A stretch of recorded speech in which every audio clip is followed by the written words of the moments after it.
Sahabat insan Kamil, Alhamdulillah wa syukrillah. Saat ini saya berada di depan Masjid Al-Jabar, Kota Bandung ya. Di kesempatan sore ini merupakan sore yang begitu indah ya. Cuaca begitu cerah dan udara pun sejuk ya, walaupun anginnya ya lumayan ini, sehingga bisa jadi ini ya, gambar di layar sahabat itu bergoyang-goyang karena memang angin cukup besar. Sahabat insan Kamil, di kesempatan sore hari ini kita ingin berbincang-bincang tentang sebetulnya apa sih makna ataupun arti dari perjalanan hidup kita. Ya, bahwasanya setiap dari anak Adam ataupun manusia yang lahir ke alam dunia ini tentu dan tentunya mau tidak mau, suka ataupun tidak suka, ini akan melakukan perjalanan ataupun sedang melakukan perjalanan ya. Dan perjalanan yang dilakukan ini bukannya tanpa maksud dan tujuan, karena tidak mungkin ya manusia ada di alam dunia ini tanpa maksud dan tujuan.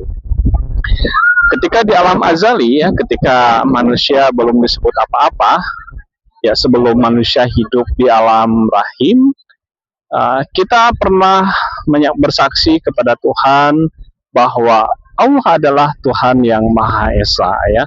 Dan tentunya persaksian ini harus diuji ya. Apakah kita betul-betul dalam mempersaksikan bahwa Tuhan adalah Maha Esa? Dan tentunya persaksian yang benar adalah ketika di alam dunia ini mengalami berbagai macam ujian dan cobaan, tetap dengan keyakinan bahwa Tuhan adalah Maha Esa. Dan perjalanan hidup manusia ini adalah diawali ketika manusia ada di dalam rahim ibu, walaupun tentunya manusia belum memiliki kewajiban apa-apa ya, termasuk ketika baru lahir ke alam dunia ini dengan tangisan. Manusia lahir ke alam dunia ini, maka dalam tanda kutip, kata-kata ataupun kalimat yang diucapkan pertama kali adalah dengan tangisan. Ini merupakan isyarat ya bahwa dunia ini adalah penuh dengan ujian.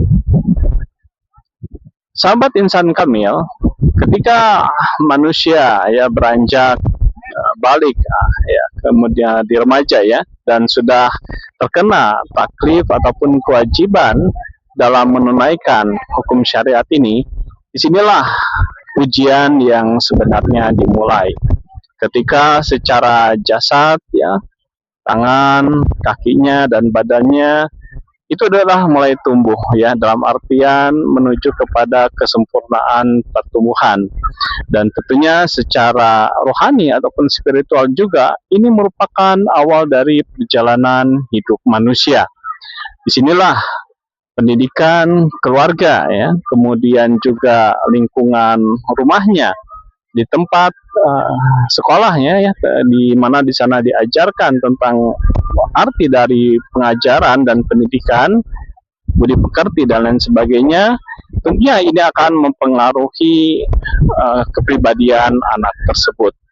Dan sesungguhnya stimulus ini adalah sangat dibutuhkan, dan ini merupakan pembelajaran bagi anak tersebut untuk mulai bisa memahami tentang keberadaan Tuhan, tentang keberadaan alam semesta, dan tentang keberadaan dirinya. Jika semenjak remaja ya, semenjak balik, anak tersebut tekun, giat, gigih ya, belajar tentang apa dan bagaimana agama ya, yang di dalamnya ada akidah, kepercayaan akan keesaan Tuhan, kemudian melaksanakan semua perintah dan kewajibannya yang telah ditetapkan kepada manusia, tentunya ini merupakan modal yang besar. Namun, apakah hanya sebatas itu saja? Bahwa secara pemahaman ya, mengakui akan keesaan Tuhan, esa akan zatnya, esa akan sifatnya, dan juga esa dalam perbuatannya, hanya sebatas memahami dan juga tidak tidak lebih jauh ya dari hanya sebatas mengerjakan apa-apa yang diwajibkan, apa-apa yang disunahkan. Tidak hanya sebatas itu, sahabat, bahwa perjalanan hidup manusia yang sesungguhnya adalah mengenal Tuhan dengan sebenar-benarnya pengenalan. Maka setelah memahami tentang keesaan Allah Subhanahu wa taala, kemudian menjalankan seluruh perintahnya, tidak lupa ya dan tidak khilaf bahwa manusia diharuskan mencerahkan spiritualnya. Bukan hanya sekedar melaksanakan kewajiban syariat lahiriah, sholat 5 waktu, ya, kemudian zakat fitrah, zakat mal, ibadah haji ya, ketika diberikan kemampuan. Setelah itu selesai. Tidak hanya sampai di sana. Perjalanan hidup manusia yang sesungguhnya adalah perjalanan hakikat. Namun perjalanan hakikat ini tentunya tidak bisa lepas dari syariat. Maka pemahaman tentang ketauhidan, pemahaman tentang syariat, perintah dan larangan Allah Subhanahu wa taala kepada kita itu merupakan syariat yang harus kita laksanakan ya, di samping tauhid kepada Tuhan sebagai asasnya. Disinilah pengembaraan batin, bagaimana manusia mendidik jiwanya, mendidik nafsunya, sehingga nafsunya betul-betul menjadi nafsu yang mengenal kepada kebesaran Tuhan. Bukan hanya mengenal dalam arti pemahaman, tapi secara rohani, betul-betul ya, hatinya itu betul-betul terhubung kepada Tuhan, diliputi oleh kerinduan kepada Tuhan.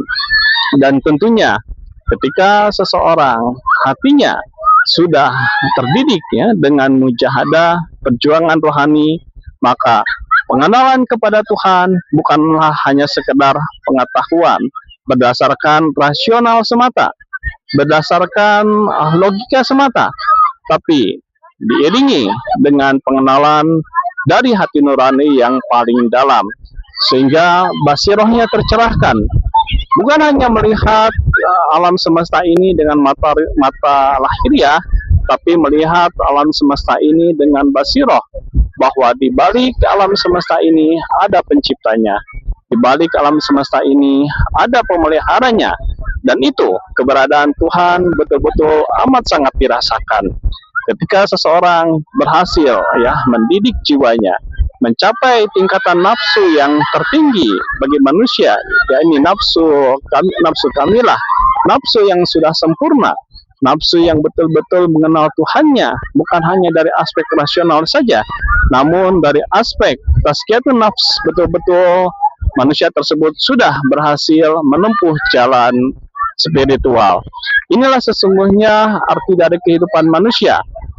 Pangan, sandang, dan papan itu adalah bukan tujuan, namun merupakan dalam tanda kutip logistik ya, untuk bagaimana manusia berperang, bermujahadah, mendidik nafsunya menjadi nafsu yang mengenal kepada Tuhannya dengan sebenar-benar mengenal. Barang siapa yang mengenal dirinya, maka dia akan mengenal Tuhannya, yakni mengenal dengan nuraninya, hasil dari mujahadah. Dan tentunya itu semua berkat kasih sayang Allah Subhanahu wa taala yang diberikan kepada manusia, seorang insan, sehingga manusia tersebut dengan mujahadahnya, dengan kasih sayang Tuhan, diberikan keberhasilan dalam mengenalnya. Manusia tidak mungkin bisa menempuh jalan spiritual dan berhasil menemukan Tuhan tanpa petunjuk, hidayah, dan bantuan dari Tuhan. Demikian sahabat insan Kamil dari Masjid Al-Jabar Kota Bandung. Hari ini tanggal 14 Juni 2026. Jazakumullah khair. Subhanakallahumma wa bihamdika asyhadu an la ilaha illa anta astaghfiruka wa atubu ilaik.